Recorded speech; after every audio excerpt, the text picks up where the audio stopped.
I'd like to convene the meeting. I think we're about 7:04, Peter. It's my honor to convene this meeting because this is the reorganizational meeting of the Leland Gray School District Board.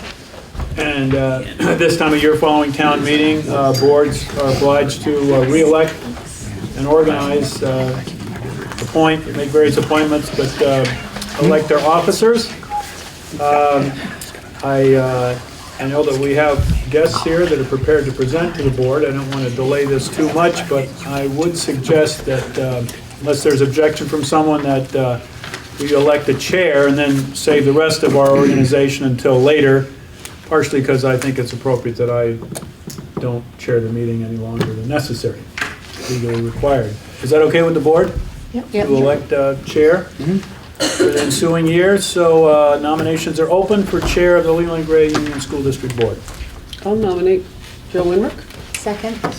And I was going to, so. Peter, you got down Emily, seconded by Patty, or no, I don't know. Twyla. Twyla, yeah. Other nominations? Seeing none and hearing none, I presume we're ready for a vote. All in favor say aye. Aye. Opposed, nay. Any abstentions? So congratulations, Mr. Winrick, once Thank you. again. Thank you all. A unanimous vote for a very fine chair. All right. It's all yours here on out. Gosh, thanks. Yeah. Okay, so according to the plan, we'll now suspend the rest of the reorganization to allow the peer review committee to present. There's, it looks like there's a bunch of material to get through, so I don't know who's starting, but take it away. Welcome. Let's first begin with introductions, if anyone wants to say who you are, what you do. Andy Lenenberger, I teach English at Leland and Gray, and I direct the theater program here. Alexa Litchfield. I am a senior at Leland and Gray. Erica Cutts, I am also a senior. Madison Canella, I'm a senior at Leland and Gray. Beth McDonald, I'm a parent community member. Ruth Ann Dunn, I'm a high school science teacher. Jake Wilkins, I'm a sophomore here. Hi, as you all know me, I'm Doreen. I'm principal. And we are the full collaborative peer review team. We began in August with a 2-day training with 2 other schools, Mill River and Otter Valley, who also had a team of the same configuration or thereabout. And we continued meeting with them throughout this school year, and that included a 2-day visit to Leland and Gray in October from those other teams, observing every teacher in our building. And we had follow-up meetings to review our own data, including survey, document analysis of our program of studies and student handbook, as well as demographic data on course enrollment.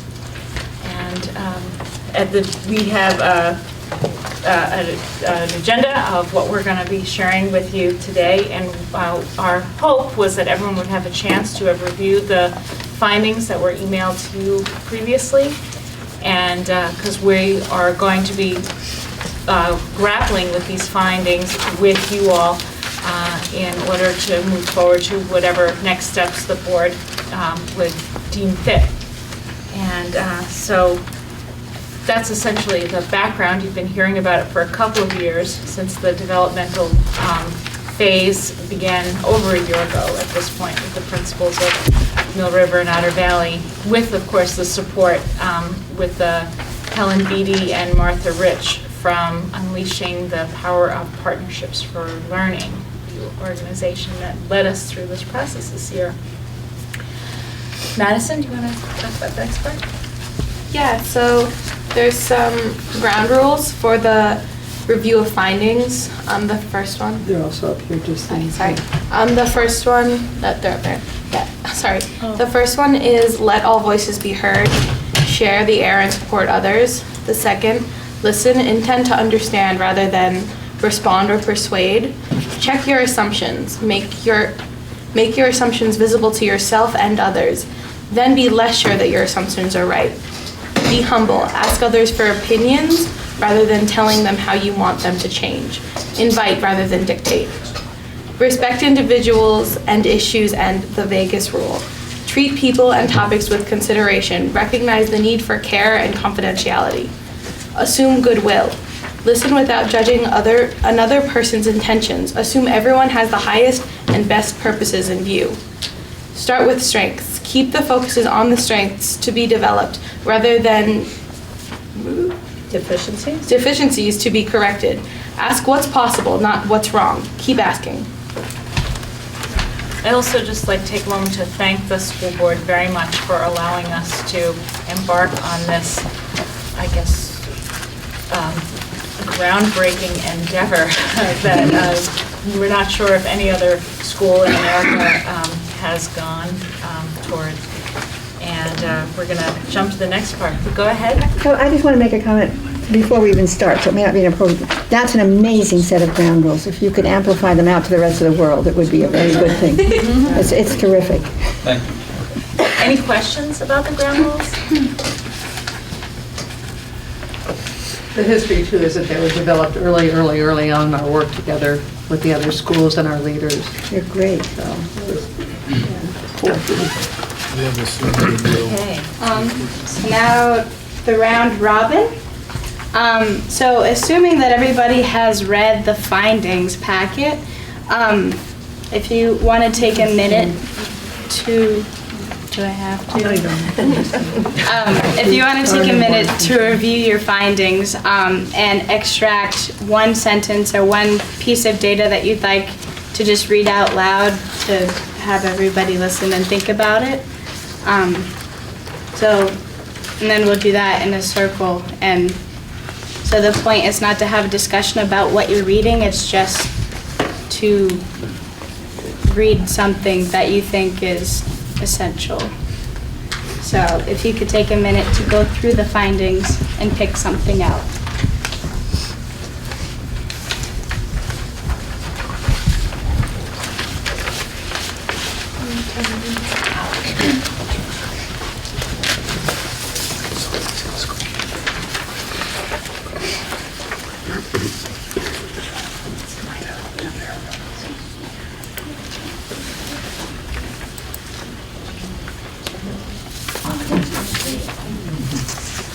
Thank you so much. Does everybody have a copy? I don't. I can make a copy. I can try to get a copy. And could you make one for me too? I'm looking online, but it'd be nice. Yeah, 3, 4, okay, got it.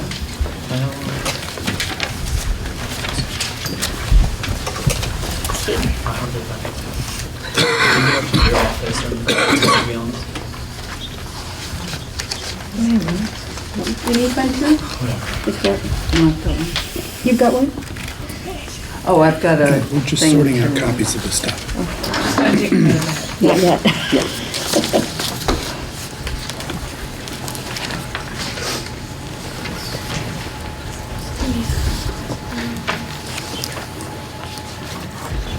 Oh, sneaky. Yeah, you know about that, right? Is that how the library is? If you sit in stacks over here, and just listen, anyone's talking, it just sounds like a white. Oh, really? Yeah. Yeah, I've heard that, but I never actually believed it. Oh, good God. This thing's up there. What's that? Wait, No, wait. was he before that even? Yeah, it's Yeah. a freeway. Where you at?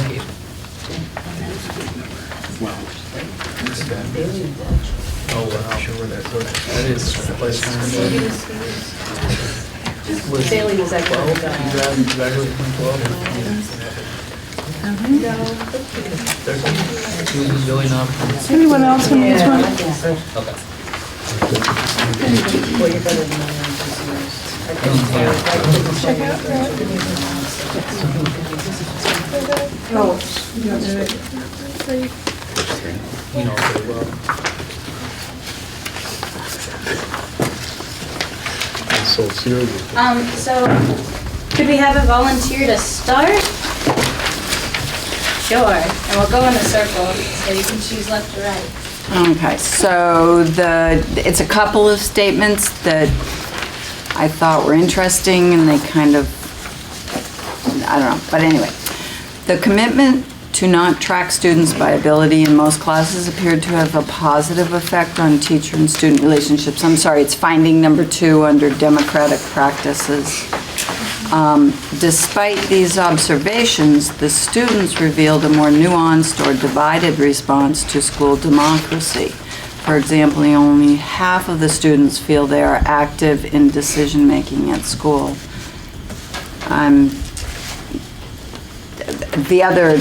The other sections seem to have more of a closer, student and teacher opinion, whereas this one seemed to be different, so that was just an interesting observation. And, sure. Okay, we'll go this way. Mine actually is under the same heading as well. I just found it very interesting that only 65% of the students surveyed said they felt safe in school. And what are we doing to make that other percentage feel safe, and are we doing anything? Mine is under finding number 1, communication and relationships, and it's a question. What is reasonable to expect of teachers in terms of fostering such relationships, especially with students who prefer to remain distant from some teachers or who choose to focus on just 1 or 2 positive learning relationships? Whole communication issue.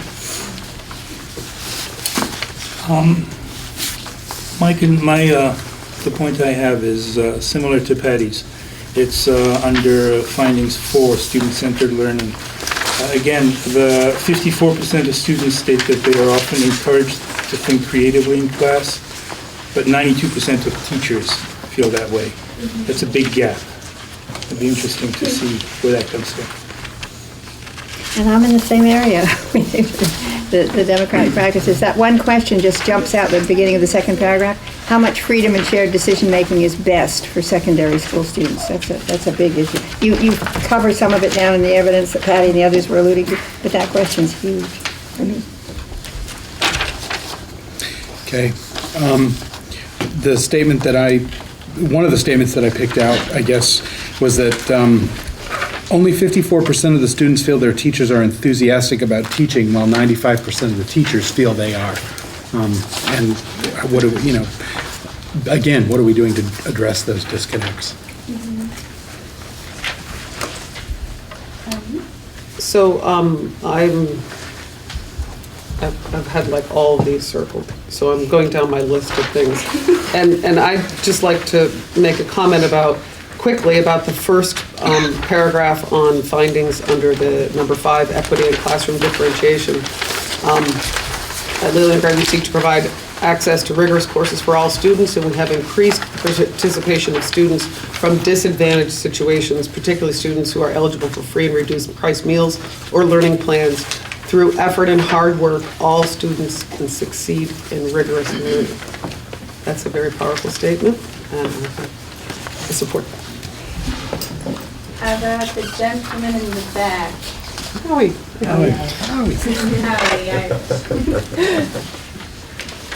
Yeah, what jumps out at me is also the discrepancies between how teachers feel and how students feel on several questions, such as 60% of students think they're being treated fair compared to 100% of teachers who think they're treating kids fairly.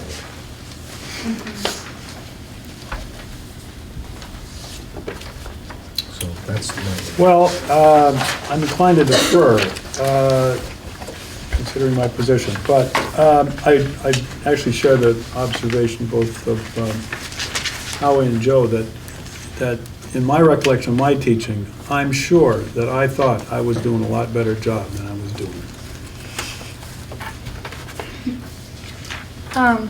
Yeah, I guess what stood out to me the most was what a lot of people have mentioned, the discrepancies between how teachers feel they're performing versus the student reports. And just as a student, I find that some of the more like realistic or honest teachers when it comes to that have been some of the better teachers I've ever had, who like address the fact that students don't really enjoy school and try to do something to change it.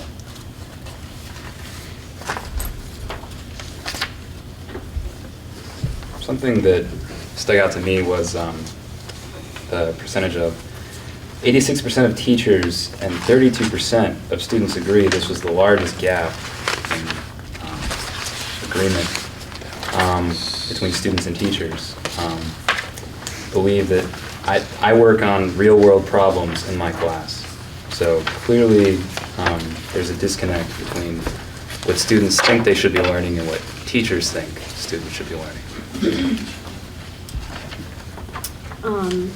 Just piggybacking off of what you said, I was just reading how do students define real-world problems compared to adults, and what do teachers need to do in order to enhance students' understanding of real-world circumstances. I think that's actually in the findings, number 3. Kind of an interesting question. Andrew, finding number 2, democratic practices. There was something that jumped out to me in the evidence section. Student collaboration and conversation led to most productive learning.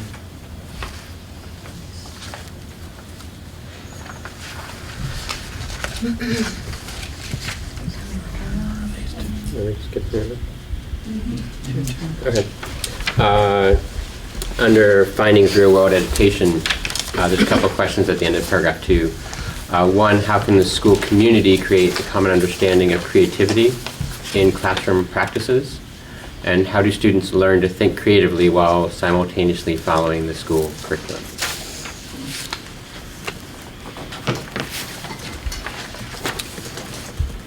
Right on the second page, first sentence, or second paragraph, many Leland and Gray student responses to survey questions were contradictory with significant proportions of the student body in disagreement of everybody else. Okay.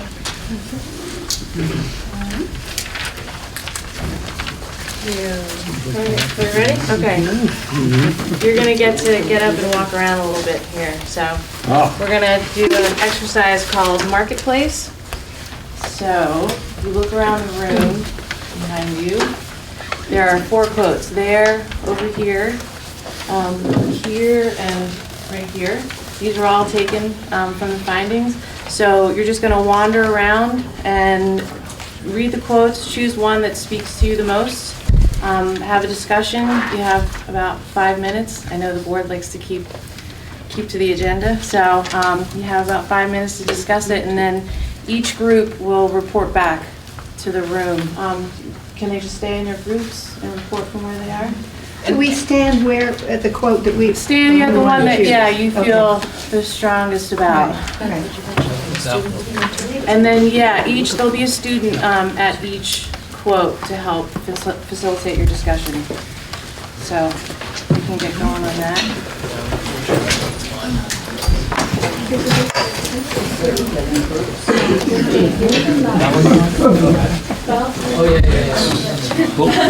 Oh, I see, okay, so we all wander around.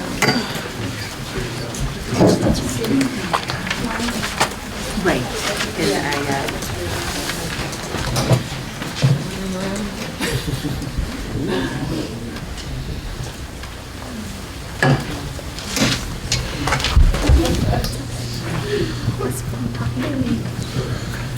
Talking for you. Do it all. Are you feeling bad for Eric? At least now there's a few of us here.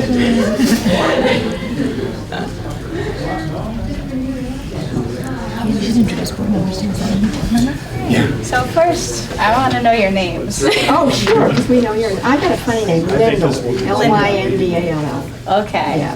I can remember that. You have I have a more unusual name, Twyla. In a lot of cases, by doing the work on time. A lot of kids get success in high school because they do it, and they do it on time. And that doesn't necessarily mean that they're problem solving, it just means that the teacher has what we asked them to do. This is good. Versus being more really seemed like they cared about you. Those are the classes that I couldn't wait to get to. And it was, the work for the first day. Yeah, it's scary that only 32% of us are But what is even something like, you say you never use calculus. Sure you use calculus. You know a lot of work. It's nice intimate groups. You show the kids, okay. So, Wyla, Allie, Planning on testing the kids, but we haven't put up on the curriculum. You gotta wrap it up. Okay, because I wanted to ask a follow-up question, that is from students particularly, to what extent is this survey influenced by the lack of choice? Or the feeling quite often that I had in school is that I didn't have any choice about what I was, having to learn. All right, why don't we start over here? Alexis, maybe you could read your quote out loud and then. Sure. So, I won't share it out. I'll let you guys do fisticuffs over it. But our quote was, "They understand that in order to achieve rigor, students need meaningful relationships, specifically with their teachers." So, if you guys want to share roughly what we said. Yeah, you go. You're at the heart of it. Basically, the relationship between teachers and students, if you have a teacher that is engaged in, the kids and what they're doing in their lives, that in turn stimulates both the teacher aspect and the student aspect. The teacher wants to do more and engage the students, and the students, they're psyched about going to this class and learning more. So it's a win-win situation. We also discussed a little bit the flip side. If the teacher doesn't have meeting relationships, how does the student learn? Which is important to qualify this, because we felt, obviously joining this group, that this was one of the key parts to active learning. And you're right, that if the teacher really understands, and also if the teacher was very enthusiastic about their subject and wanting to share and wanting to know the kids and how they would fit. And I think somebody said, the teacher understands the individual learning style, which is going to fit into the personal learning plans later on. So this was very important. But you said something. Yeah, I just feel like this is really key for any type of development for a student, a non-student, any person. Having a meaningful relationship is really valuable to propel yourself into society. Okay. Yeah. Go here. All right, I'll read it and you guys can go out on it. Nearly all, 92% of teachers feel that they often encourage students to think creatively in class, but only about half of students, 53%, reported being encouraged to think creatively. Similarly, teachers report that they challenge their students to become independent learners and thinkers, but only 58% of students report being challenged in this way. And you guys had some points that you'd like to voice. All right. So some of the points that were raised in this group were that all throughout high school, a lot of students, for testing purposes and whatever else, are just regurgitating information, relying heavily on their memory, teaching to the test, that sort of deal. And that being an independent thinker, although important, kind of gets put on the back burner in our school, at least, with this figure kind of backing that up. Although teachers may believe that they're teaching independent thinkers, students just feel differently. And did you have anything to add?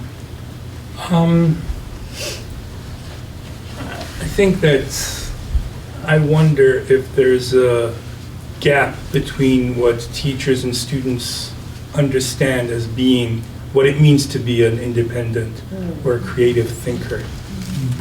And there might be a problem of definition between the two groups, where a teacher will have certain expectations from a student.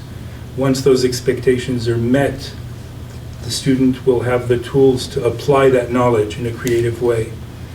And some students may want to get there without doing the legwork.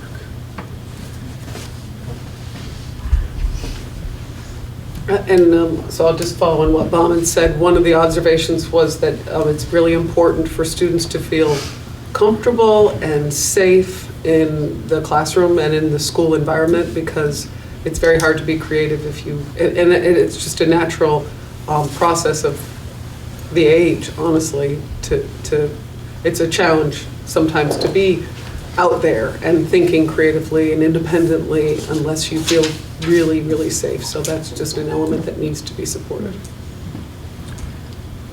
I think if the students don't know how to think creatively, how to solve problems, then it's going to be a tough road when they get out of high school, go on to a job or to higher education.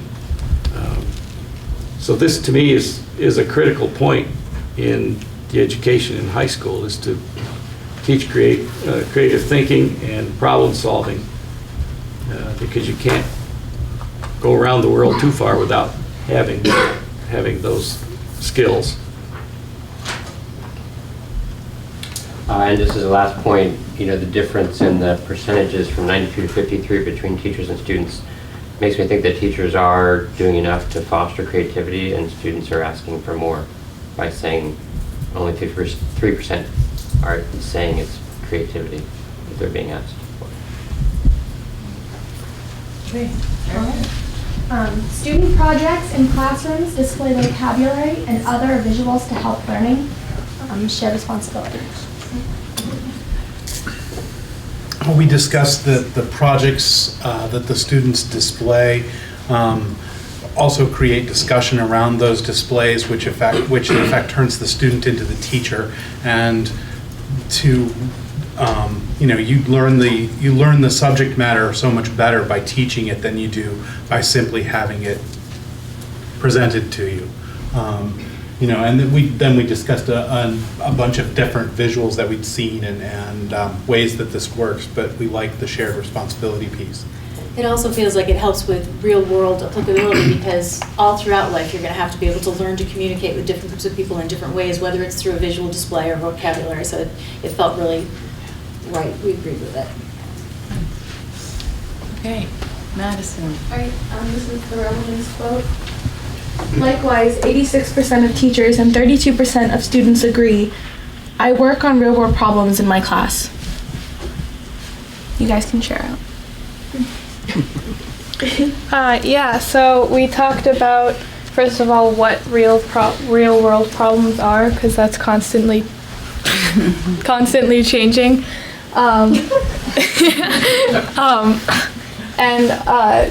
I think another thing we brought up was that when a student can recognize what they're learning is or isn't a real world problem, if it is a real world problem, or if they feel it is so, then it probably will motivate him or her to do much more work or put more effort into it.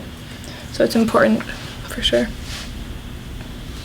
And I thought about the challenge of getting through all the material that's necessary in a timely manner, plus trying to create a relationship with the world outside with the material that you're trying to get through every semester with kids.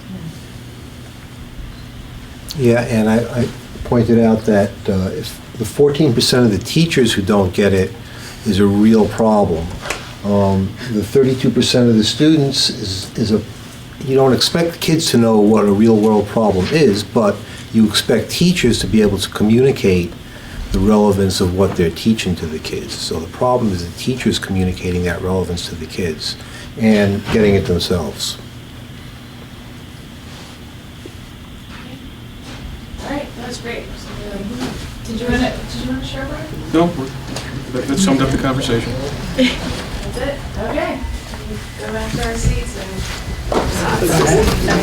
We should do that every board meeting. Good to As we move on to the clarifying questions in this next part, I just wanted to mention that the 4 quotes here, each one was selected by a different student that they felt stood out for them in the report. That's where these came from. So similar to each of you sharing something that stood out for you in the findings, our students did the same. So to be the lead on the discussion within your groups, even though you were the ones really active in the discussion. So, thank you. You guys. Okay, we'd like to take roughly the next 5 minutes for clarifying questions about the specific findings in the report.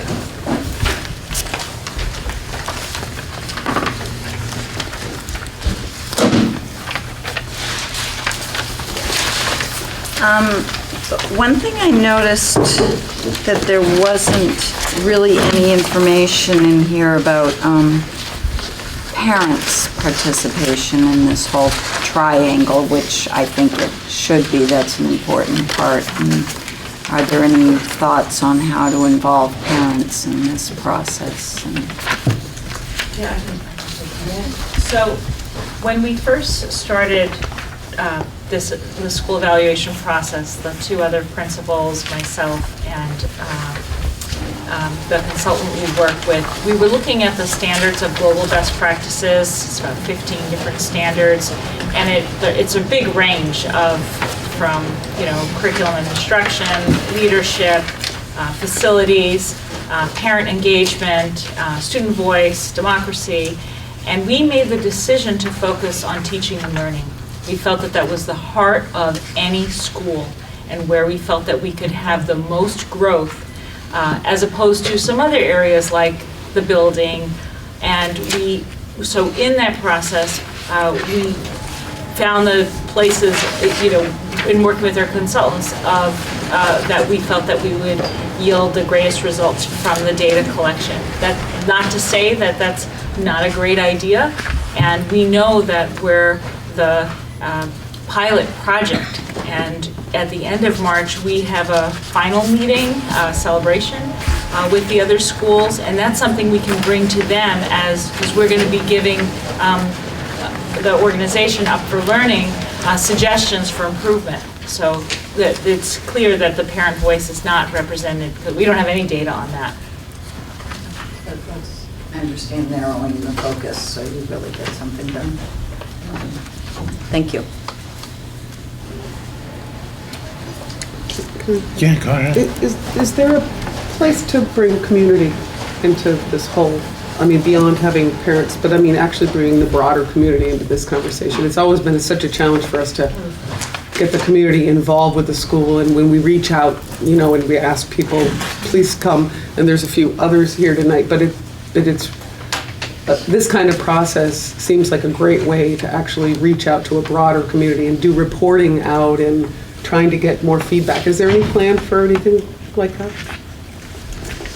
Well, next week, we're working with the Parent Advisory Committee, and I think probably, although we haven't actually discussed this because we meet on Friday again, tell me if I'm wrong, but I believe that at that point, there would be a good opportunity to ask parents how they'd like to see us roll out and what to do with it. Just to offer a wee bit of perspective, we're the only one of the 3 schools to actually have a parent who's not on staff at the school involved. So that's a good thing for us, and Beth has been a marvelous representative that way. Very candid and challenging, and I don't mean your behavior. Very important. But Doreen, am I right on that? That when we meet with the advisory group, we're going to discuss how to disseminate and involve. And we're open to more suggestions, absolutely. It'll be featured in Monday Notes, it'll be placed online, we'll have it in our newsletter as well, but more forums would be fantastic. Yeah, because my focus was not only specifically on parents, but really, truly, the community itself. The community as a whole. There's 5 towns that are part of our community. Open to suggestions for sure. Great, thank you. Yeah, I have a question. So how does where do we go from here? Now, how does this information get communicated to the teachers? For instance, we look at those figures and say only 32% of the kids feel their coursework is relevant. 14% of the teachers don't think the coursework is relevant. What's the mechanism for taking it from here to the teachers and getting improvements out of this knowledge that we have? I had some questions when we looked at the data and wondered, and I felt similar to the statement that was made regarding, is it being defined clearly? And I'm wondering if some of these discrepancies, if you sat in the classroom, teachers, students, and had this discussion, you know, can we go through why is there this discrepancy? Do you know, are we both understanding what it's saying? It might just be a simple discussion and a different interpretation. Just the teachers understanding how important it is that the kids know the relevance of what they're being taught, which is going to give them a motivation to learn. Yeah. Making sure that their curriculum starts off the start of the school year. Okay, this is why we're teaching you calculus. This is why we're teaching you geometry. Here's the real world places it's going to be used. We're not doing this for nothing. And, the teachers need to know that, those 14% of teachers who aren't really conscious of the relevance of their teaching, and then they need to really take it seriously, communicating that to the kids. Yeah, that's my hope, that just simple communication might help make those numbers a little closer together. Yeah, and solve a lot of other problems, because once the kids are motivated, then a whole lot of other problems get minimized. Plus, I love the... Before we interview, we are meeting with the faculty next Monday in order to vocalize some of these findings that we have, to show them where we're strong, where we're weak, just to sort of see what we need to implement in order to build upon it. That's great. I love the idea about putting in the course descriptions. That's a perfect place to communicate a lot of this stuff, because then everybody understands when they're picking their course how it relates, what's expected. You know what I mean? I thought that was a wonderful suggestion. If I could just mention, there's also the faculty council, so not in addition to the faculty meeting forum, that it can be discussed within faculty teams, that's reported out and continue to be shared. So that leadership of including it in the faculty council would come from the faculty if they want to have it as part of a forum for addressing. One other thought I had about long-term planning and goals. Was it part of the conversation at all during this work to think down the road what we would really like to see, what are our goals, are we, or is that going to be part of the next part of this process when you're, because I'm thinking ahead to see where we could go. Well, just from faculty standpoint, we have so many irons in the fire that way, with really trying to get Atlas out and live by the summer. And my own personal perspective on school improvement is that it is an ever-moving process. It is ongoing. So the goal is to be improving every day, and there is not any one point where you're going to say, oh yeah, that's it, we're great. So in terms of goals and long-range plan, I think getting the Atlas out there so that we are a completely transparent curriculum school-wide, inviting questions and scrutiny will be a huge goal achieved when we can get there. But I don't know, Ruth Ann, what you feel about this, from the faculty perspective, but in terms of a goal for school improvement, it is an ongoing thing. It's a big beastie that's constantly changing. I agree. We also decided in the initial stages of the collaborative peer review development, was that we were going to bring about findings that would inform all of the groups already at work in the school. So when the school board looks at your own goals, come summer, is what we had decided a year ago, whatever point that you're going to look at it again, to look at our findings and say, what's the relationship between the two? We're going to be presenting to middle school and high school student councils, where there's a big emphasis on where we're going to put a big emphasis on student responsibility. So what is their role in helping make change? The faculty is just another part of that, informing our work to, as Annie says, keep getting better. So it's not like definitive, these are the recommendations that you should do. Instead, here's information that we've learned that should inform or can inform your work.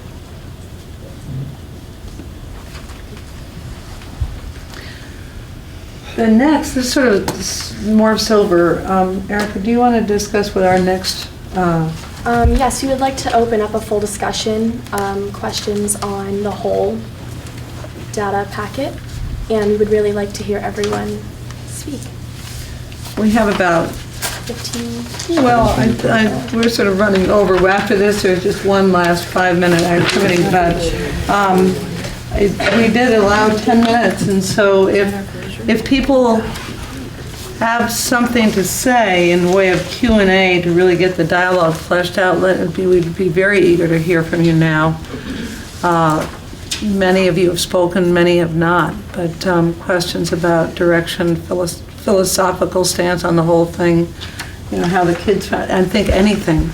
I mean, I'll just say one thing, then I'll shut up, which is that having these kids involved has been an incredibly instructive force in my life and very powerful, and really affirms for me the value of student voice. So that's been really a good teacher for me, good lesson for me. I'd like to hear from the students, because it seems to me like this must have been quite a time commitment. But also, I can imagine that it was a huge learning endeavor for you. What are your impressions of the process? What did you think of it? Well, it was definitely an opportunity that I've never had before, and I think it definitely developed skills that I didn't know I had. Working with teachers and staff and looking at them beyond teachers and as people and colleagues in a way, it's been pretty good and very enjoyable too. Yeah, just want to go for it. Just go down the line. It really, I know personally pushed me outside of my comfort zone, doing things that I don't usually force myself to do. So yeah, it's been a learning experience, definitely. This whole experience had me questioning how schools were evaluated and reviewed in the first place, because the student body is such a big part of the school. I feel like our involvement is just as key as anything else. I'm going to take a lot of stuff away from this entire experience, but I think the biggest thing that I'm going to take away is how I'm now in this kind of area in between being a full-on student and or somewhere of teachers, because I walk into classrooms now and I see everything in a different light that I didn't before. Just this background knowledge is something that I hope to carry with me for the rest of my life when I have anything to do with education. This may have been covered, but how did these students volunteer, or were they chosen, or how? There was an application. Did you put in an application? Kind of thing like that, yeah. Yeah, we had to write a letter of interest and send it in to Dr. Irvin. So we have this effort that involves staff, students, and the administration. I'm wondering what you think that the school board can do to make sure that this does not turn just into a one-time adventure. And then we have a nice report that gathers dust and some footage to show for it, and that's the end of it. I want to say that, and I can't say definitively that because of our CPR team, it's changed our school culture, but things have changed. For example, and Jake's been involved with all of it. Do you want to share what you were doing before and what you're starting to do now? Prior to this, I had my educational law class, Act 77. We presented that to you guys a couple weeks ago, maybe even a month ago now. And that's how I started to get into this, really. And then I heard about this, or I joined them roughly around the same time, but this has been much more immersive. But having that was definitely a good background to it. And then you volunteered to join the Personalized Learning Plan Committee, which is of youth and adults, and it's actually was facilitated by, you missed that meeting, right? Yeah, I missed that meeting. I was sick. But there were 6 students, including 7th graders, to plan the personal learning plans that they are going to be carrying out themselves next year. So we have had 3 groups this year that were clearly youth-adult partnerships on the same plane. And with the same kind of synergy that happens, I'd say almost, happens in the classroom when you have a really good class. But what I would see helpful from the school board is, say, every month or every couple months when you get the principal's report, to say, and how have youth partnered in this, in the things that you're presenting on? So to keep that at the forefront. I don't know if you guys would agree with this, but just remember those 4 R's. And I'm someone who really can't stand acronyms in the field of education because it's like alphabet soup at the end of a school year. But this one really works for me. The relevance, rigor, shared responsibility, and relationships, to the point where I now have them up in my room. And I look, and every once in a while I'm trying to check myself. And I think if you feel comfortable adopting that as you're thinking about what we're doing and what you support in our work, I think that it all makes sense. It's all good stuff. It's a really solid kind of approach to teaching and learning, to the point where we're going to be, relevance, it's all, yeah. I'm sorry. But to the point where we're actually trying to get peer review going in the English department. We're halfway done, but peer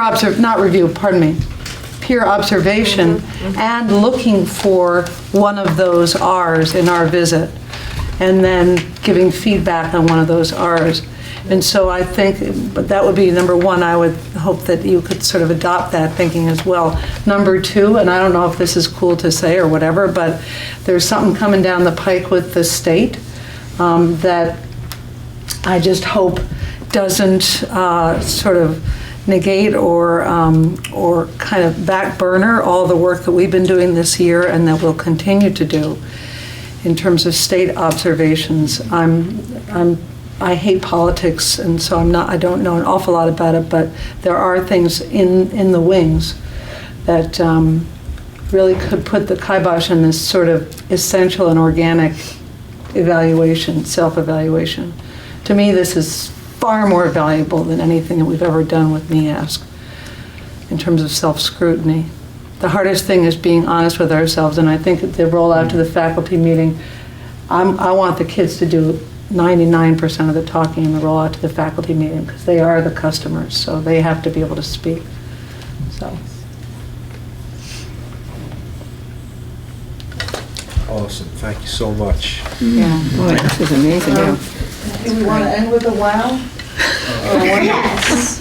Yes, Wow, we or do. wonder. It's a positive. Do we have 5 more minutes? We have 2.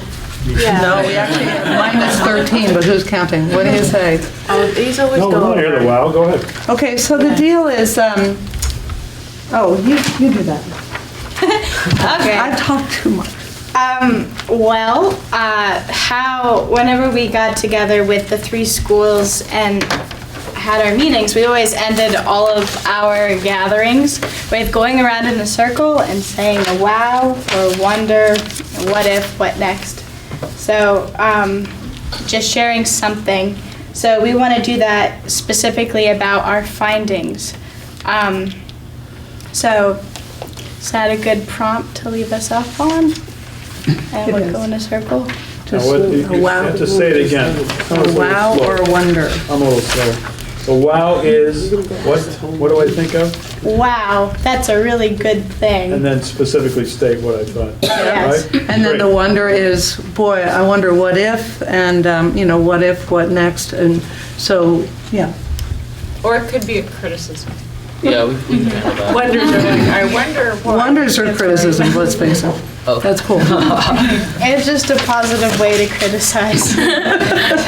Criticism in the best sense of the word is a good thing, remember that, so. Would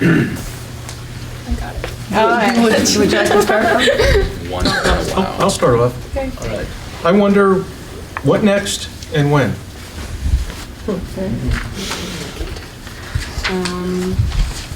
Wow, you guys worked really hard for this. To find all of these amazing details. Evan? Yeah. Wow, that was a huge time investment, and it's admirable. I wonder how this information will be used to better our school in the future. Yeah, wow. That I'm really happy that this type of information is coming in to hopefully the whole community. And I'm wondering if anything apart from just sharing the information with the teachers will happen. For example, like trainings that focus on addressing real-world problems, etc. Assume goodwill. This is a tremendously powerful assumption, and one that is very positive and would benefit practically all of us in any line of work or any family or personal endeavor. Certainly teaching and learning. And then I wonder what effect you students may predict to have had on the schools you visited.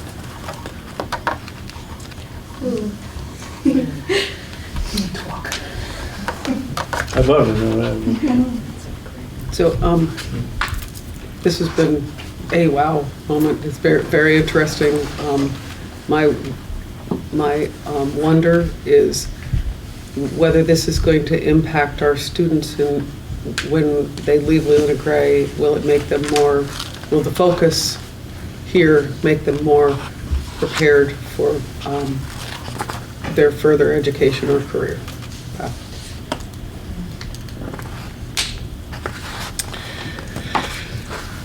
The whole exercise truly is a wow. You know, I'm impressed with the amount of questions that this thing raises, but my wonder is, you know, or what next is, how do we get the answers to all these questions, because they're important as we move forward. Well, my wow is this is one of the most creative, energizing things I have heard to date, starting a third year on the board, and it's totally reaffirmed my faith in Leland and Gray, which at times has not been so strong. So I'm right back there, and thanks to you guys. That's a big, huge wow. Enormous. Thank you. Yes, thank you. A school assessment done by staff and students. What a great idea. Yeah. Why didn't we think of this earlier? And, really, I hope that this effort will keep alive. Wow, what a great job you guys did, and what interesting information you uncovered. And I wonder if we could come up with a plan for improving some of these metrics and then come back and rerun these questions in a couple years and see if we can get these numbers looking a little better. My wow is just the sense of optimism that you've left me with by presenting this report. It's so well done. The research is presented in such a clear manner, and your presentation tonight just goes to show that. So I'm just really excited to see where we go from here. I'm on the line of wows. I'm very impressed with the work that you guys did. And the commitment that was involved for all of you, and you all have your other commitments with school and teaching and committees, and you obviously put in your time and you did a great job. And it's also really good, also on that relationship thing, to see staff and students working so well together. It definitely is a seed for future work. My wow is what an amazingly positive process this seems to have been, as opposed to something that there's a sense of disciplinary action at the end of it. I think that's a much better way for things to actually change and happen without it being under the pressure of some disciplinary action, and not to pay $20,000 for that.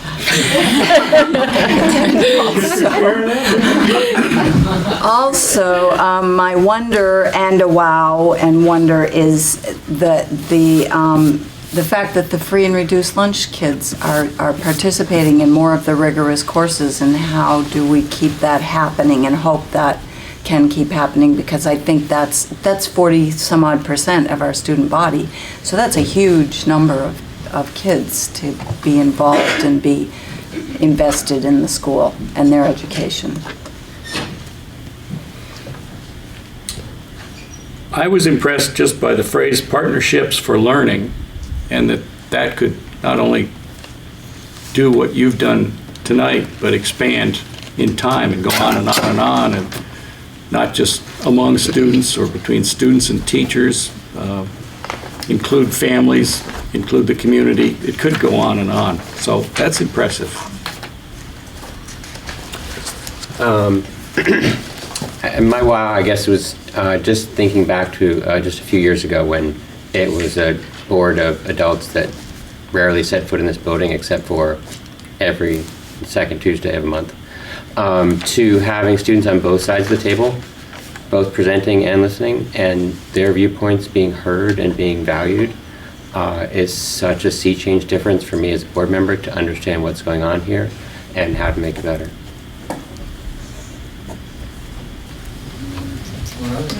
All right. Thank you. Well, thank you.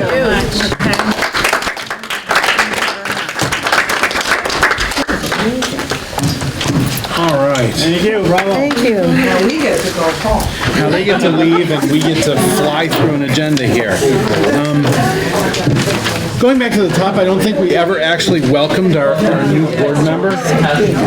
Wait till people calm down. Yeah. Stuck between him and I. I'm Allie. Nice to meet you.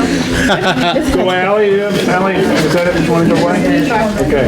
We should go around and introduce ourselves, right? I'm Bud DeBonis, I'm the Chief Financial Officer.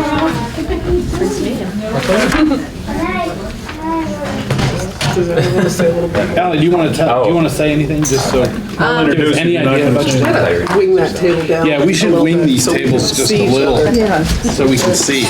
Maybe people could actually see you as opposed to just hearing you. Yeah, we stay. We used to be in a U. I think we need to get back to that. All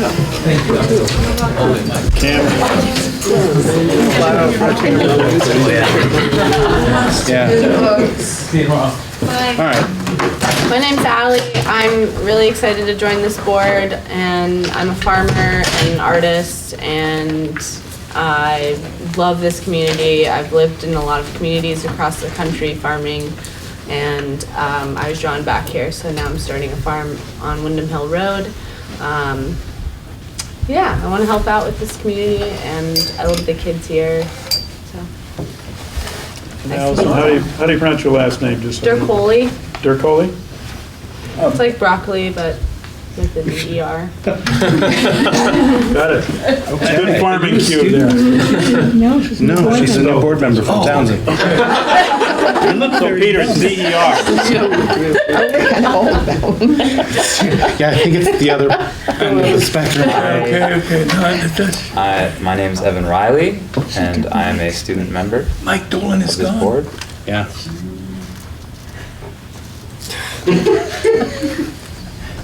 From the town, huh? From the town of Windham. Close to Windham Hill, I bet. Yeah. Yeah. We're neighbors. Yeah, practically neighbors. I am Giannina Gasparo Beckstrom. I'm a senior student member. We've been on for like 2 years. 2 years. Almost 2 years, yeah. Yeah. Welcome. Stephen John, Superintendent. And don't hesitate to contact me about any questions at the office you might have about your role or responsibilities or what opportunities there may be. Thanks. Emily Long, 20-year school board member from Newfane, And now, state representative. and now state representative as well. Joe Winrick, I represent Townsend on the board. And I'm Lyndall Bowl, I'm the only representative from Brookline. Oh, God. I'm Baman Madavi, I'm from Newfane. Howard Iris from Windham. Kelly Warner from Newfane. Twyla Holden from Townsend. Patty Dixon from Jamaica, welcome. Bruce Parliament from Jamaica. Jeremy Kellaway from Newfane. All right. Thanks. It takes a minute. Anybody want to do the books? Okay, next thing to do would be to elect a vice chair, somebody who's willing to chair all these meetings I won't make. Just kidding, just kidding. We know Joe's pretty dependable on attendance. But yeah, the primary role of vice chair is to in the place of the chair, take care of the meeting, facilitate the meetings. Also, on the executive committee. Right. It is currently Patty.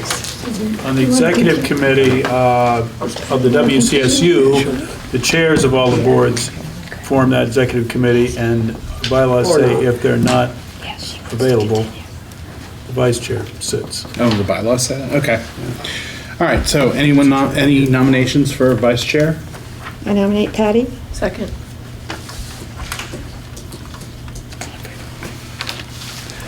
No. Okay, any other nominations? No? Ready for a vote? All in favor of Patty Dixon as vice chair, say aye. Aye. Opposed?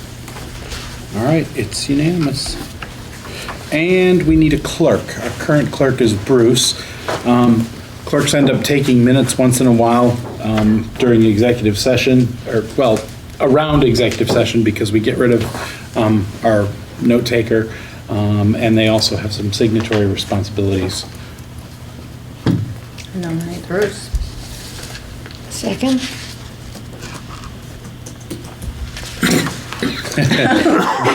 Okay. Bruce, you willing to do it again? Yep. Thank you. All right, no other nominations. All in favor of Bruce as clerk, say aye. Aye. Aye. Opposed? All right, Bruce, you're in. Okay, we need to choose our authorized signatures to sign on behalf of the board. I believe it is currently the officers. So that would make it me, Patty, and Bruce, if we continue with that. You need 3. We need 3, right. Move that the authorized signatures be the chair, vice chair, and clerk.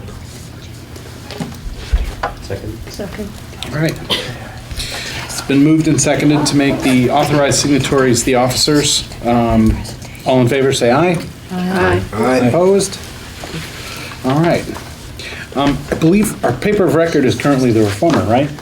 Yes, and in fact, I recommend you continue that. You don't have much choice. You need a daily, and we'll try to cut down on announcements that may not be necessary, but it really is the best means we have of getting the word out in print.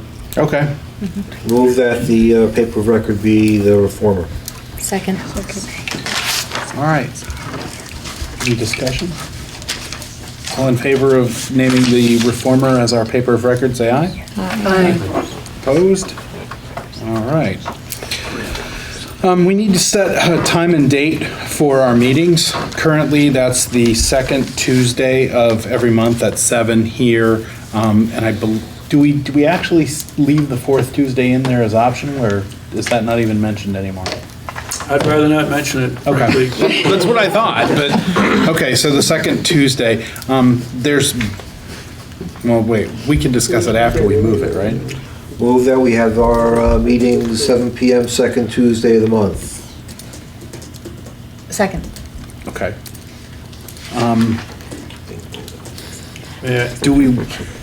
It's been mentioned to me that about moving meeting times and dates. Does anybody want to talk about moving or changing our standard meeting time? I would personally prefer an earlier start time, but I understand that others might have work obligations, and that's a problem. A little earlier wouldn't be bad.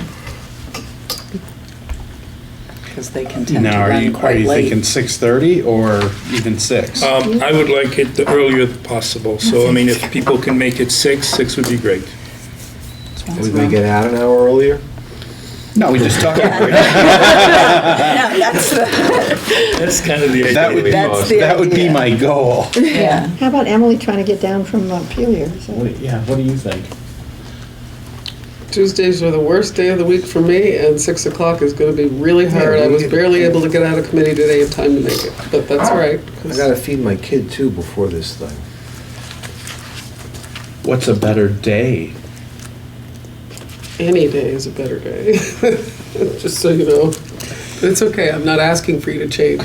If you change the time, I probably won't. I mean, it's really hard to get out of committee, and so it's unlikely I'd make it before 7.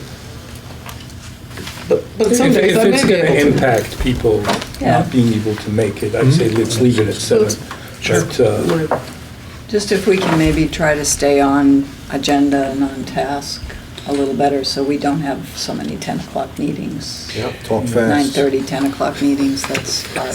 I mean, even 6:30 would be better than 6. Well, my only thought about making it earlier is that it does impact, the rare meeting ahead of time, the policy committee or something like that. But we don't do so much of that anymore. You had something too, right, Steve? well, I just want to make sure you all think carefully as individual board members about your own schedules, your volunteer time, your commitment, and be careful to make a commitment that you can actually, live up to, because we obviously don't want to have a board meeting that doesn't enjoy a quorum, which rarely happens with Leland Gray, but it has been nip and tuck sometimes. So I do encourage you to think about what would be most convenient for all of you. I know with these meetings, traditionally they've been on the second Tuesday, so perhaps when Allison Alley ran for the board, she realized that's what she was getting involved with, I don't know. But, Well, there I is a... did, but it's also the same, right now, there are 2 other board meetings that I'm involved Tuesday? in happening at this hour on this day now, which is really rare. Well, now, this is an interesting development. Well, anyway, that's what I meant. I want to make sure you have a thorough discussion as a board about the issue of the time and the place and the regular meetings, so that it does accommodate as many of you as possible. What about the students? What's their preference? Oh, that's a good Earlier. 7 o'clock As early as late? possible. Yeah, homework, sleep. Wait, Friday night, right? Sorry. What about moving it up a half an hour? We have a year to run it at 6:30 and see how it goes. Anything's better to get home and get my kids into bed at night, so. It used to be 7:30. I know, the annual meeting still is 7:30. I know. It's- It was always 7:30. We've changed our lives. That's close to my You- bedtime. Yeah. You can remind the board that, you get to call when the meetings are, the board does. I mean, you're not set in stone here, it's just that you're obliged at the organizational meeting to make a commitment about. Right, regular we can meeting always. schedule. Try it. We can always flex a meeting, later, earlier, or move a day if we need to for some specific reason, right? The early time is only hard for me 4 months out of the year. Right. So, you know. Yeah, I can move times around easier than I can move days around, I guess. If you want to try 6:30 on Tuesday, on the second Tuesday instead of 7, and just know that we'll miss Emily for the first time. And we'll miss Little while. Emily every third. They miss you for a few months. Well, and if somebody has an issue, contact you early enough. Yeah, just let us know. If there's enough of people who have an issue with 6:30, then you could Bring it back to the board. or just change the meeting time. Can I just make a comment about that? Thank you for bringing that up, Patty. Because as the former chair, it is critical for the chair to know if there's not going to be a quorum ahead of time. Yeah. So we should all be responsible enough to tell the chair whether we're going to make it to a meeting or not, and as early as possible. Yeah, Some just people email are me. really good about it, and others are not always that good about it. But, She's not naming names. well, one of them's not the man. Or pointing fingers. No. Right, okay. So, do we have sort of consensus here about 6:30? Well, I prefer to keep it at 7 myself, but whatever you guys want to do. Just 6:30 makes it pretty difficult to feed your kid before you get here. And, as the days are getting longer, we want to be outside and use what daylight we have left. So it's basically cutting, into a tough time after work, before supper. I'll give it a try. I mean, I work later, but one day a month, I can, The question is it really going to get us out of here earlier? yeah. In theory, if we start a half hour earlier, we'll get out a half hour earlier. That's the charge for you, That's Joe, what as I'm, chair. I can, Go on. Yep. Let's go. I'd like With to the give it a agenda. try, that way we can come here and we can do what we need to do instead of, we gotta hurry, so we can get out of here on time. all right, so we probably need to amend the motion to go with a new time, and then we Yeah, I can don't just think vote. did I even put a time in? I thought I said 7. Oh, maybe I did. What, Peter, did he put a time with it? Yes, he did. Yeah. That kind of got stuck onto it, so now it says second Tuesday every month at 6:30 PM. Okay. All right, any more discussion? All right, all in favor of second Tuesday, 6, yes, you say? They say it's better than nothing, I just was asking. Okay. All in favor of the second Tuesday of the month at 6:30, say aye. Aye. Opposed? All right, we need to appoint a truant officer. What is that? I believe it is currently We'll the make a Wyndham motion County. to put the Wyndham County Sheriff's Department as a truant officer. Second. Any discussion? All right, all in favor of the Wyndham County Sheriff as a truant officer, say aye. Aye. Opposed? It's the Wyndham County. We need a Leland and Gray Board Policy Committee. I'll nominate Bruce, if Bruce will continue to do it. Bruce, you're the one, right? Leland and Gray. Yep. Is this the WCSU? I was on I, sorry. I was thinking. Yeah, is this is the Leland and Gray Board Policy Who is it Committee. now? Who's currently on the policy committee? Chair. Bruce and you. Twyla. I did. And Twyla. Bruce, Twyla, who else? Me. Patty? And Joe. No. No, you haven't. No, I'm off Mike now. was. Mike was? Mike. Okay, so. Can't have any more than 5. Oh, I was on it. Were Yeah, you were. Yeah, I was. Lyndall. Yeah, I went to the meeting. I'll nominate Lyndall, Twyla, Patty, Bruce, and who else wants to do it? If there is another one? Anyone else want a shot on the policy committee? We can do it with 4. All right. We need a second. Nobody's gonna second it? Oh, second. Thank you. Wake up, folks, when I go. Leave here, so folks gotta Any- get moving. You guys all willing to do it? Yeah, sure. All right, all in favor of Lindell, Twyla, Bruce, and Patty as the policy committee, say aye. Aye. Opposed? Done. Okay, we need one representative on the WCSU policy committee. We haven't met for 2 years, but I'll make a there's motion always to a have Bruce, possibility. the Wyndham Central Policy Committee rep from Leland and Gray. Second. All right, all in favor of Bruce continuing as the WCSU policy committee rep, say aye. Aye. Opposed? Did you? I was not, I don't think I was. Yeah, you were. You were, yeah. Yeah, you were. You've never met in 2 years. Never met in 2 years. We've met so often. Yeah, I know. You were the rep. You were the rep because you were the chair. Okay, the next one is the WCSU board representatives. Currently, that is me, Emily, and Bruce. As chair, I think I'm automatic now, right? No. Nobody's automatic, No, you're not. actually. But I'm willing to continue as a WCSU board representative. Bruce, are you? I would like to see some things through for the next year. And I'm willing as you're well. willing I'd as like well? to do it, yep. I did ask Patty. Yeah, no, that's, Wednesday's not a good night for me. So Emily, you're not going to So- continue? No, I said Yes. No, Like she is to going to continue. continue. So we have the 3. We have 3 of us, yeah. You, Joe, and It I make a Right, motion and- that we keep the members as they are. Joe, Emily, and Bruce Second. Second. For the Wyndham Board representatives. All right, any discussion on that one? No? All in favor of me, Bruce, and Emily acting as the WCSU board reps, say aye. Aye. Opposed? No? Great.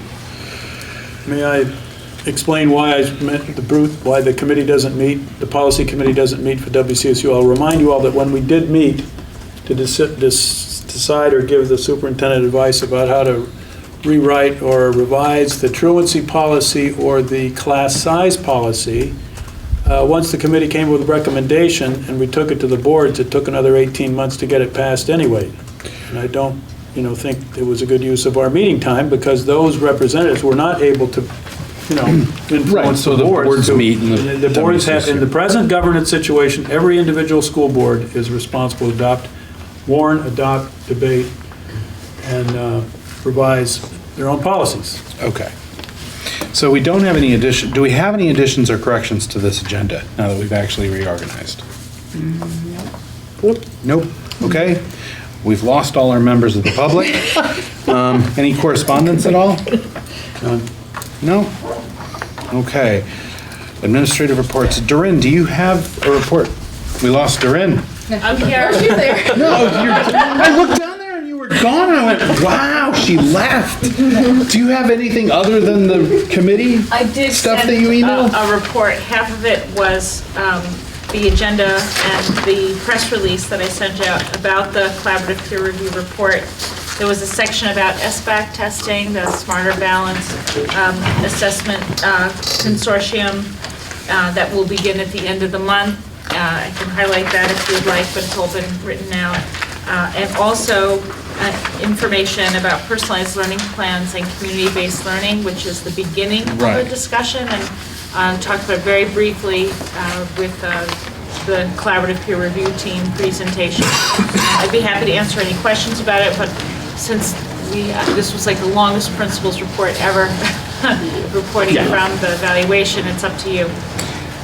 Yeah, I guess if anybody has any specific questions that they want to ask about it, that would be great, but we're getting crunched for time already. Just so you know, I'm out of here like in 5 minutes, so if you want to get to anything that you want to ask me, we should be moving on. I have to. Okay. Can I just thank you for that? I'll be very quick. You want to say something about 361? Yeah, I was going to say, You can finish this part. I mean, I don't. Is this part of Linda wanted to say something to. No, that's Duran? Monday notes, that's a separate thing. This is the principal's report. I just want to thank you for this, period. This No is more. the principal. No, I know that. Okay. But I want to thank you. Yeah, Monday notes. That was amazing. Emails. Very helpful. Okay, great. Okay. But it was good. Right. Stephen, you don't have a written report. Do you have anything? Well, no, and part of mine was really calling your attention to the legislative initiative and the bill passed out of the House Education Committee, 361. So Emily's here, can speak to the highlights or at least receive any questions or comments from the public she serves. Or at least some of these people who serve your constituents. Right. In your other capacity. You've got a copy of the bill. Not you, perhaps, Allison, I'm sorry. I have hard copy here. I mean, of a summary from the Vermont School Boards Association of the bill is really. Right, everybody gets So if you- VSBA if you get- emails, right? Somebody wants a hard So copy. you've got that the is for summary, you've review. got the analysis, and in a minute, we can get Emily's assessment of If you want to it. read the law, that's up to you. Yeah, well. Yeah, I've been trying to download it on the But do you actually have a report? Yep. Just where we are on the budget? Yeah, this is your regular monthly report. This is as of February 28th of this year. You'll see we've taken in 59% of our revenue as of the end of February, and we've made 58% of our expenditures, which is appropriate. One thing I will point out, we did send out the invoices for tuition for the first semester. They're not showing here as revenue yet because those are coming in, and this is a report as of the end of February.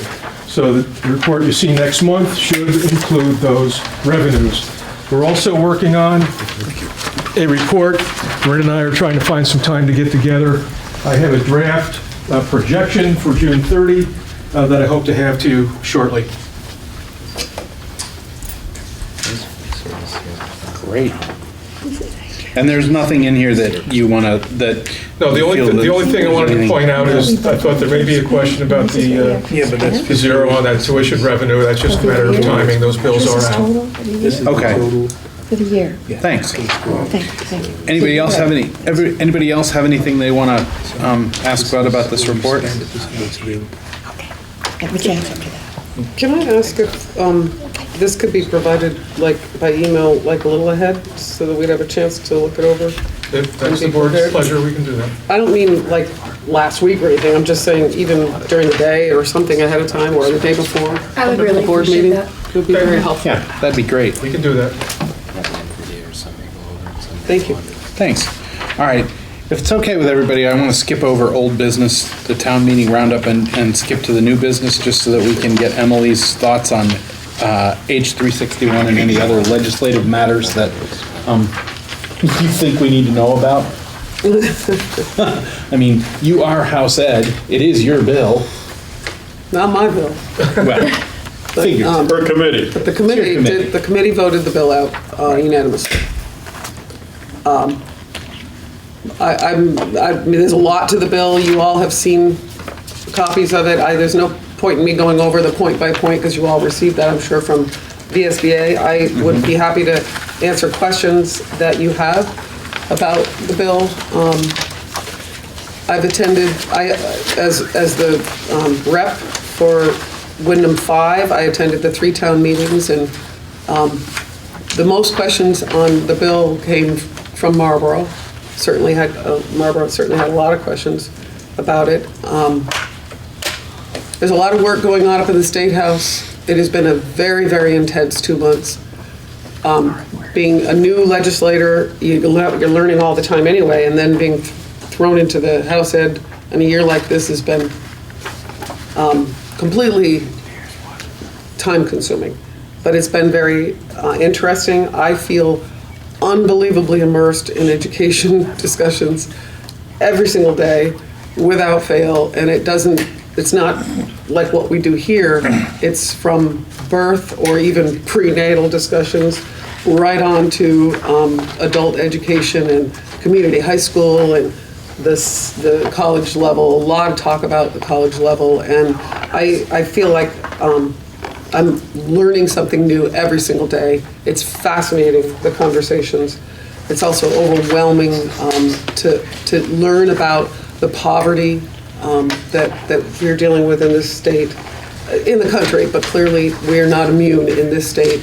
The challenges that schools are up against every single day, families are up against every single day. But I don't think it's anything that all of you haven't already heard. But I'd be happy to answer questions or take your comments. What I will say about this bill, it is now in House Ways and Means. They're taking testimony on it, although I don't think they took a lot today because we had a very busy day on the floor. But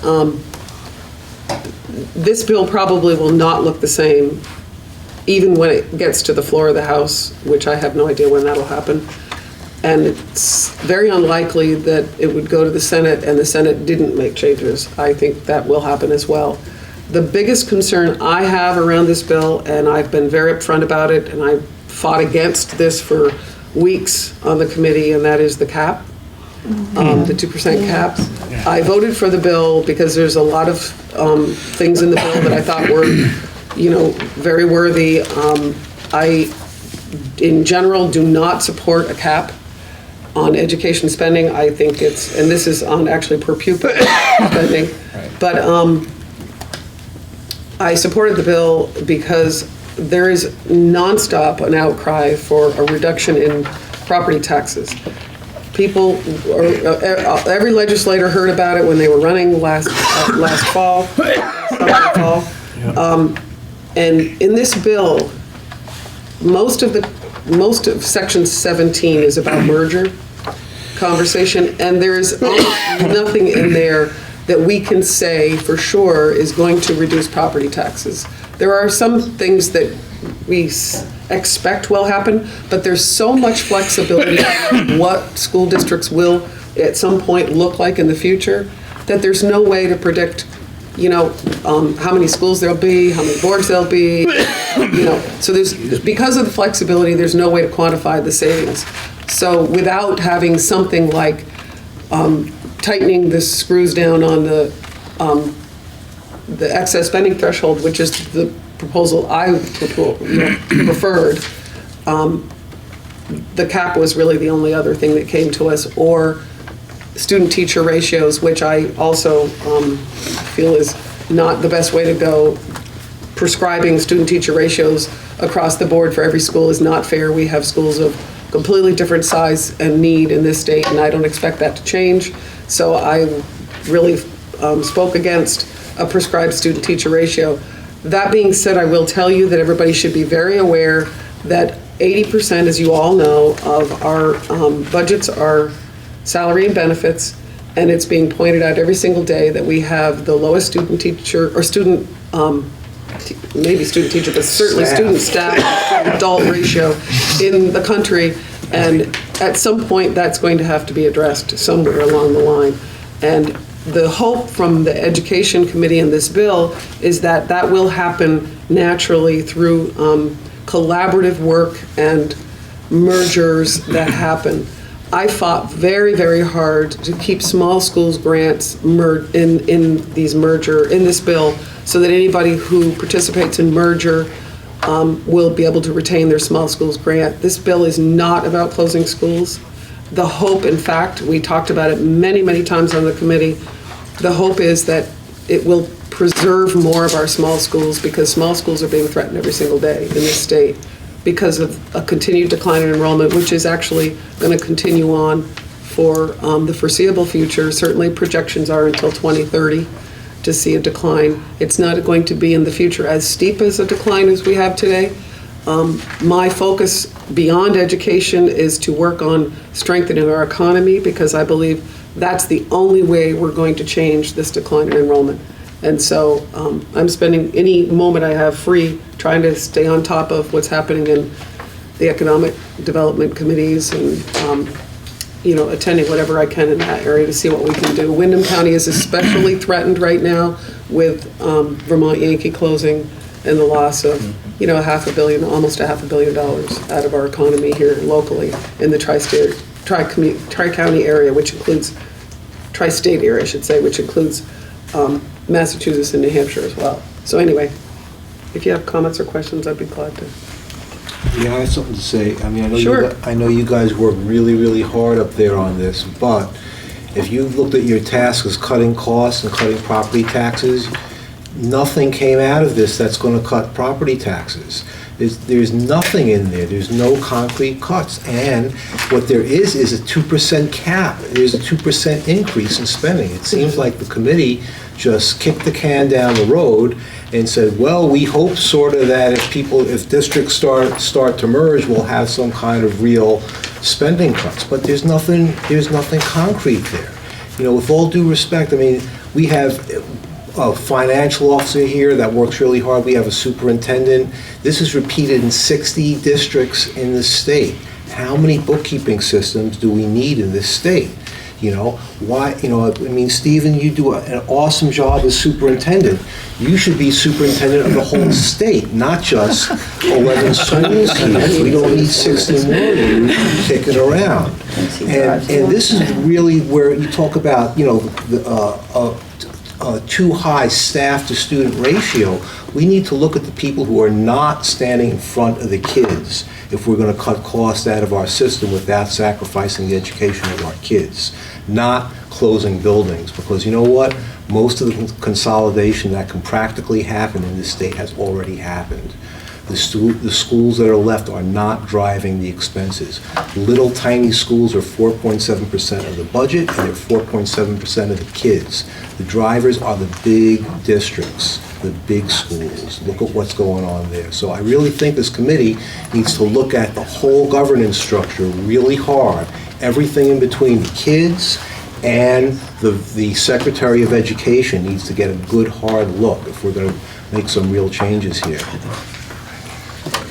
So just a couple of comments, observations. The projections for savings without the cap are between $25 and $50 million, but the way we'll see that savings is if people do move forward with mergers. We have specific numbers coming out of the AOE that state anywhere between $25 and $50 million. So it's not like we haven't looked at that. We just don't know how long it'll take, or that's why the big spread between 25 and 50, we don't know what it'll look like in the future. So, and the cap, I recognize what you're saying. It does, it would actually reduce spending overall. I know some districts may actually benefit. It's one of the reasons why I didn't support a cap for weeks ahead of time, because I think some school districts might even be encouraged to spend a little more. But overall, even this year when spending was kept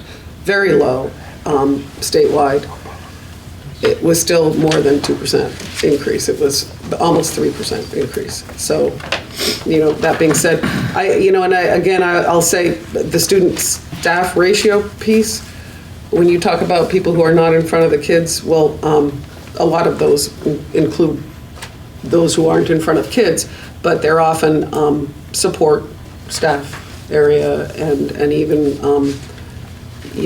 custodians and all that. And it's really hard to, well, it's not, I mean, I know your focus is on administration because you shared that with me before, but when you look at the whole picture, that's not where our money is going in necessarily in administration. And so I think school districts, if that's the belief, I believe school districts will find ways, because I trust that communities will have these conversations and they will find ways to make their new integrated education system work for them. And it may include reducing exactly what you're suggesting. So, for example, Wyndham County could say, we want to be one, if the conversation happened, we could say we want to be one school district. And it's possible that would move forward. That could happen all over the state. And it may not. But I think the push was to allow people to have that conversation and say what they wanted them to look like, so. All right, any other questions on that? Comments? I mean, if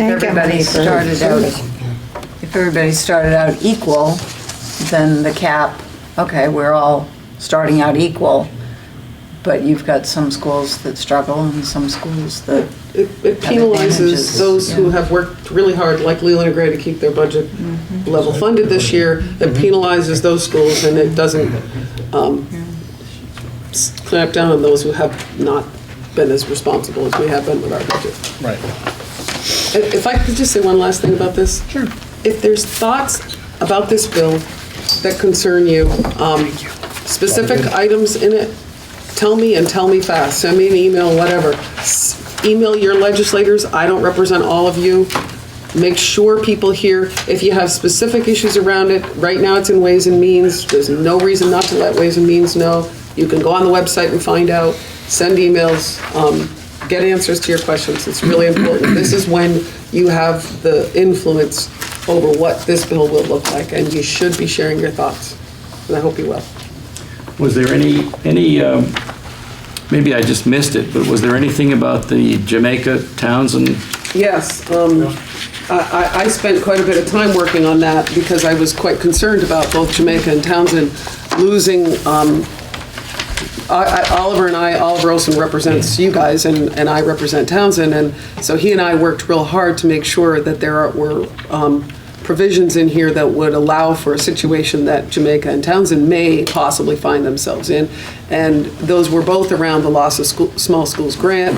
I got a provision put into the bill, and you'll see it in there, about joint contract, if that was a decision that you made, because joint contract was left off of the whole bill. So that's in there in case that's the direction we go. The other piece that I got in there was to make sure that if a school ended up having to close, or any one or two schools had to close and merge into one, or build a new school, or renovate a school, that school district, that new school district that merged, would continue to get the small schools grant as long as they had a bond that they needed to pay. So most bonds are about 20 years. So those two things were in there to support the work that, because my point was, and I said this on the committee many times, there's really good work happening already. We need to be doing what we can to support that kind of work. So the committee agreed with that.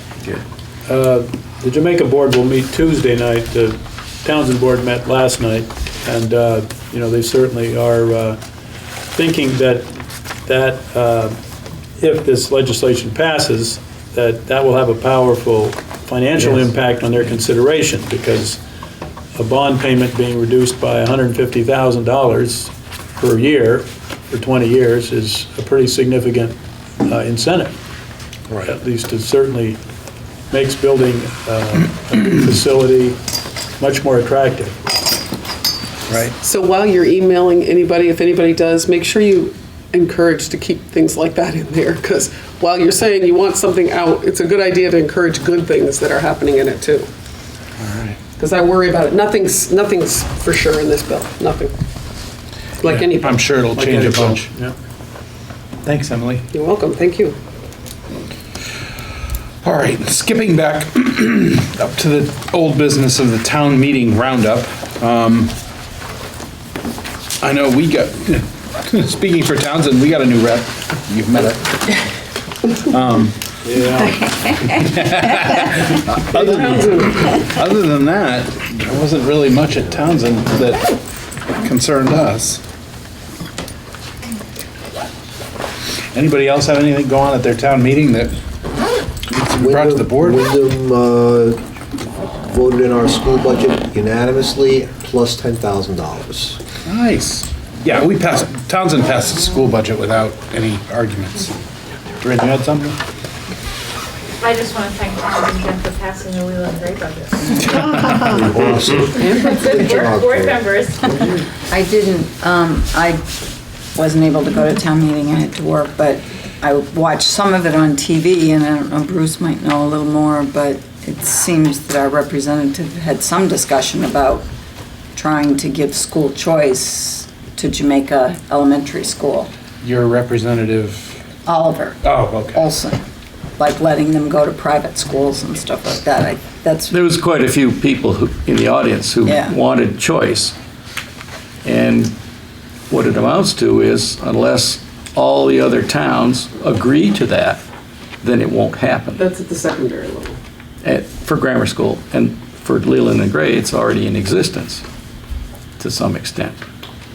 Well, limited choice. Limited. But they were after it at the grammar school, and it sort of died on the vine at that point. But it's concerning to me that, you know, it's not the first time Oliver has brought this up at a town meeting, sitting up on the stage and promoting for high school all the way through. Can I ask a question about that? Sure. So was the proposal to privatize the elementary level? No proposals. No, but it was because I mean, closing right now. You're absolutely right. The closing, providing choice from 7 to 12 would require the votes of all 5 towns to allow. It's a union school district, so it would require the votes of all 5 towns in the positive to allow Jamaica to not be a part of the 5-town member union high school district. Right. But at the elementary level, the only way to provide choice would be for your town to vote to close your school and privatize your education, meaning allow for choice, you know. And I'm just wondering whether that was I don't think anybody understood that. Yeah, I don't think they. I mean, there's only understood one that. other town that I know of this. I mean, sometimes towns close schools, but there's one town who did close their school and actually reopen it as a private school now. North Bonneville. Bennington. And North Bennington, well, actually, Yeah. Winhall did that a long time ago, but recently, North Bennington's done that. And I've been hearing that their costs have gone up quite a lot. I don't know whether that's actually accurate, but I've heard that. That I their just per pupil have spending an is issue up. with someone who's supposed to be supporting our work and who has, you know, kind of a voice of power to be suggesting that. I'm very displeased with that, and it's not the first time. And I will just say, I think in the broader perspective on this, I think it's really important. I'm sorry, I don't mean to hold you, but just so I can say, I am a huge supporter of public education. There is a place for public education in this country, and it's part of it's the cornerstone, in fact, I believe, of our democracy. I truly believe that we need a strong public education system, and we need to be supporting it in every way we can. Vermont has always been really, really powerful in that way. But around this country, there is a threat to public education every state you go to. There really is a threat out there to public education, and I worry about that a lot. That being said, in this bill, there are options for more choice, and this may be something that they've been talking about. If a school district merged into a single district as opposed to multiple districts, or if they have an oversight, doesn't mean you have to get rid of your local board, but if you have an oversight board where you've got one single district, I'll just use Wyndham Central for an example, although it's not the best example out there, you could actually make the decision to allow students to choose which school they wanted to go to, and I'll give you an example of this within that district. So Chittenden East just passed their MUUSD.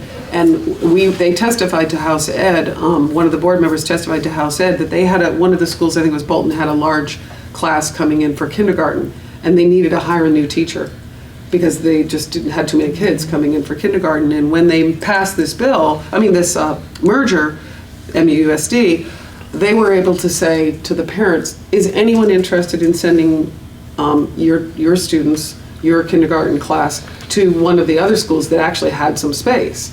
And 5 parents took them up on it, and they were able to, meet the needs of the families who were happening to be driving by to work or whatever to one of the other schools, and not have to hire a staff member. And that's the way, we are able to change the staffing levels by merging and by having that conversation But that's at that public level. to So public.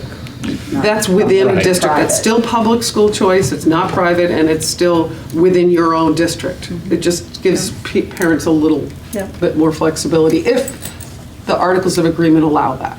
So I apologize for leaving, but I have to be on the road before 6 tomorrow, so I'm sorry. Thank you. You're Thanks, welcome. Emily. Let me know if there's any. Safe trip. Thank you. Safe travels. Thank you. All right. Anything else town meeting-ish? Brookline got very embroiled and embedded in whether or not to buy the school building, but that doesn't really impact education. Right. Okay, Well, I think it's an example of the greater efficiencies that can happen. Well, that's As long true. as that Very property true. belongs to the school district, then it's going to Right. be a burden to the joint contract school board. So, it does have some bearing Right. on efficiency. And I understand that the Brookline School District Board will vote as directed by the voters to transfer the deed and sign that on Thursday night. And I understand the following Wednesday is perhaps the time when the Brookline Select Board will do the same. That's what I have. That was not the intent coming out of the town meeting at all. Well, There was I just, regret to say wanted they an voted, intent to be voiced, but not a vote for a sale. Never mind. I'll go to the select board. and they voted, fuss it out. they voted the articles, and we have to do what the I articles say. was they right voted. there. okay, All right, moving on. I have to say that I'm just reporting on legal counsel, okay? Okay. From both sides. Well, Brookline doesn't want that school. Anyway, Glad I'm not on that board. Do you have actually orientation materials for, I just briefed Allison a little bit. She's going to call, and we'll get that Okay. ready. There is a book, but what you want to do, Allison, is go on VSBA.org, which is the Vermont School Boards Association, and you are a member, as you're a member of this board, we pay dues. But that's where you'll find the information about the roles and responsibilities of a board member in Vermont, school board member in Vermont. there were just emails that came, I want to say today or yesterday, there's 2 board training classes. Yes. One in Springfield at the end of the month and another one in Linden. Right. Unfortunately, the one on the 25th conflicts with your WCSU board meeting here. Right, but a new member who doesn't have a voting, if you'd like to attend that, that would be something where you'd get connected with, get an orientation, proper orientation from the association, if you're available. Wednesday night's not so good for you, isn't it?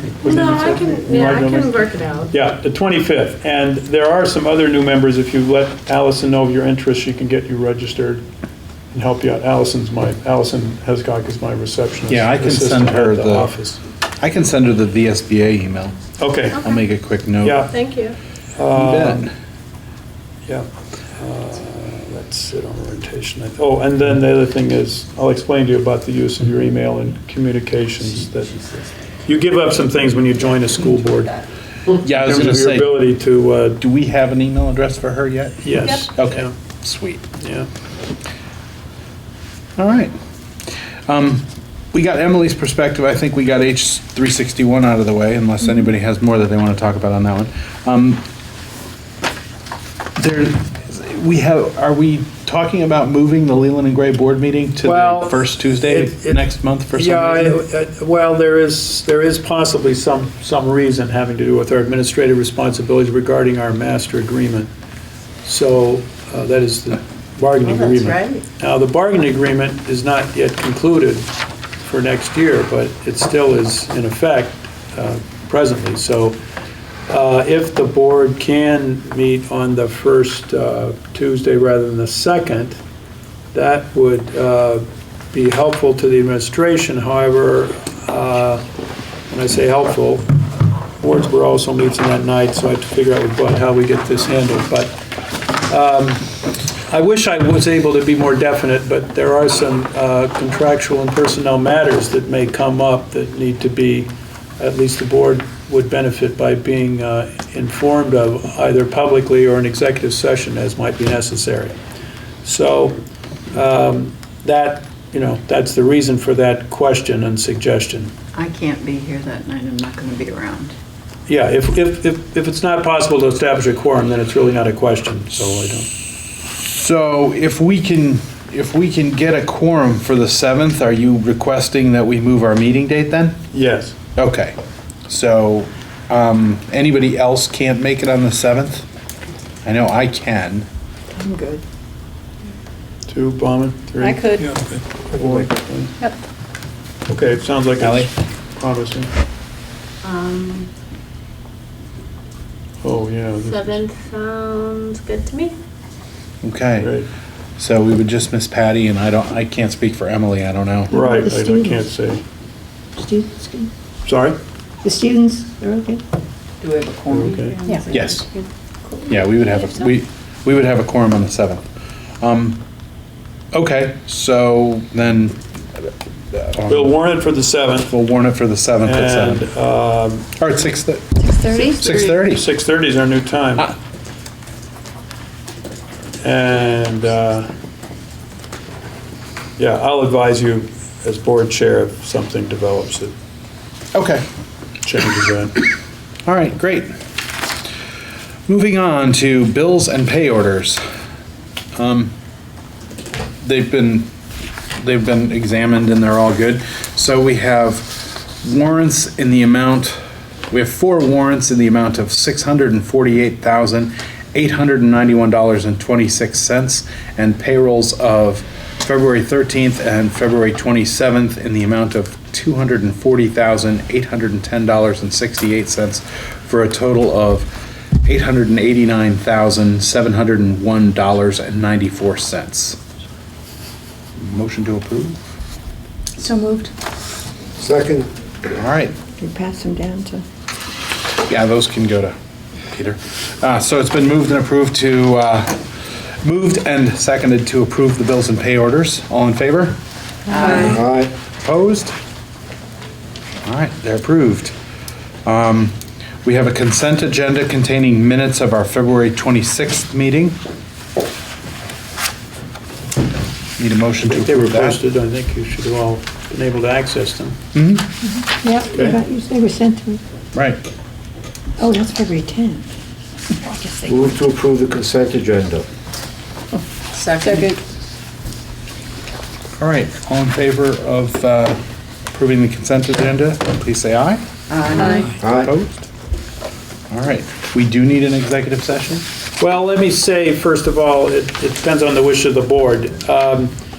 What I can say publicly about the superintendent search, that is a search for my successor to take office July 1 of 2016, is a candidate has been recommended by the executive committee who interviewed the candidate. We did not have a sufficient number of representatives to have a quorum for the full WCSU board on February 25th. We were shy 1 vote. So the executive committee took the action of making the recommendation for the full board to consider on March 25th. I hope that all of you voting members anyway have that on your calendars. In fact, all of you are welcome to attend. You're all members of the WCSU board, including me, and including our students. And so but that will be a very important decision that night on the 25th of March. Also, the agency fund will be voted on by the board, which is your share of people that are shared around the SU, professional employees and others. And then the other issue will be, I'll present a calendar, just for point of information, for FY16, next school year, just to reassure the public. The April holiday looks about the same, 3rd week. The February break is the President's Week, and Christmas, New Year's is about the same. So there aren't any dramatic changes, but the details of the in-service days vary across my SU depending on the number of days that teachers are employed and the number of in-service days. And I have to try to keep it, as your superintendent, in support of the Career Center in Brattleboro. So you don't have a lot of choice about this, is what I'm saying, and we're putting it together with the administrative team, and your principals and the staffs in the small schools, and as well as here, have had an opportunity, at least they're going to be given an opportunity to look at it and give feedback to the dear Right, superintendent. but that's just at the WCSU That's meeting. WCSU The whole, meeting. you know, the question about, do we need an executive session? Well, what I'm saying is, regarding the superintendent search, is that if you want to know something more about that prior to the meeting, the people who attended that previous meeting and executive session could share with you in executive session what their thinking is regarding the superintendent search. Yes. I would like to go into executive session and find out what's going on. Is that a motion? Yeah, move to go into executive session. Second. I don't think we need, I think we know. Okay, so it's been moved and seconded to go into executive session for a personnel matter, right? Yep. All in favor? Aye. Opposed? I don't think we need it. Okay. Well, that's enough to go in. All right. Yes, that's what. Just make note of the next meeting's the WCSU organizational meeting on the 25th. That'll also be the vote. That'll also be the votes that Stephen was talking about. Our board meeting a week early and at 6:30. And then the annual meeting up into May. Now, the annual meeting will be big, because between now and then, you'll want to discuss the issue of special education shared costs. That really will be the biggest issue to decide on May 20th. Right, the Marlboro proposal. The Marlboro proposal to share special ed costs across the SU. All right, so if there's nothing else, Make a motion, we adjourn. Second. Second. all right, all in favor? Aye.